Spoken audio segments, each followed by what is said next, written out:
Hi viewers. ఈ మధ్య anchor Ravi శ్రీముఖిల మధ్య గాసిప్స్ తెగ వస్తున్నాయి.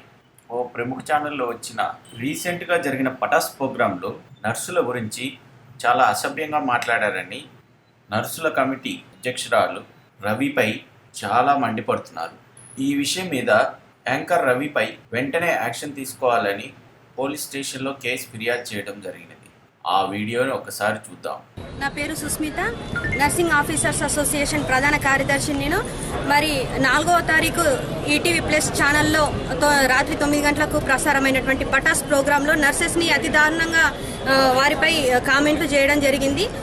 మేము వాళ్ళు చేసే పనులకు మేము వేలెత్తే చూపించే పొజిషన్లో మేము ఉన్నాం, కానీ వాళ్ళతో మేము చూయించుకునే పొజిషన్లో లేము. కాబట్టి ఈరోజు మాకు న్యాయం జరుగుతుందని ఎల్బీ నగర్ పోలీస్ స్టేషన్కి వచ్చి వారిపై ఫిర్యాదు చేయడం జరిగింది.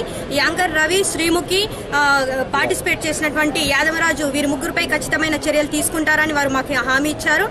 కాబట్టి మా యొక్క నర్సెస్ని ఎప్పుడు కూడా మీరు చులకన చూడొద్దని మేము అందరినీ హెచ్చరిస్తున్నామండి. ఎవరైతే పార్టిసిపేట్ చేసిరో ఆ యొక్క ప్రోగ్రాంలో ఉన్నారో వాళ్ళ తండ్రికి కానీ, తల్లికి కానీ, చెల్లికి కానీ, అక్కకి కానీ అయితే నా కొడుకులు ఏ రోజు కూడా మరి పటాస్ ప్రోగ్రాంలో చేసినటువంటి కామెంట్లకు మేము ఈరోజు అడగాల్సి వస్తుందండి. వారు ఏ ఒక్క రోజు కూడా హాస్పిటల్స్కి రాలేదా? మీరు చేసేటువంటి దొంగన పనులకు మరి మేము ఈరోజు నిలదీసి అడుగుతున్నాము. కొంపదీసి మీరు కూడా బయటకు వస్తే మాత్రము ప్రపంచంలో ఉన్నటువంటి తెలంగాణ రాష్ట్రంలో ఉన్నటువంటి ప్రతి ఒక్క నర్సు కూడా చెప్పు తీసుకొని మిమ్మల్ని కొడుతుందని మేము సగర్వంగా చెప్తున్నామండి.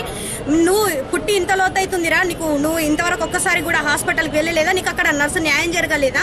మరి నర్సెసే కరెక్ట్ లేకపోతే మరి ఈరోజు మానవ జాతిలో నివసిస్తున్నటువంటి ప్రతి ఒక్క మనిషికి కూడా ఏ విధమైన సపోర్ట్ లేదు. మేముంటే పేషెంట్లకు ఒక భరోసాని మేము ఈరోజు సగర్వంగా చెప్తున్నాం. కానీ ఇటువంటి దొంగన పనులు చేసి దొంగన కామెంట్లు పెట్టినటువంటి మిమ్మల్ని చెప్పు తీసుకొని కొడతామని బహిరంగంగా మిమ్మల్ని హెచ్చరిస్తున్నామండి. ఈ వీడియో మీకు నచ్చినట్లయితే లైక్ చేయండి లేదా షేర్ చేయండి. Thank you all.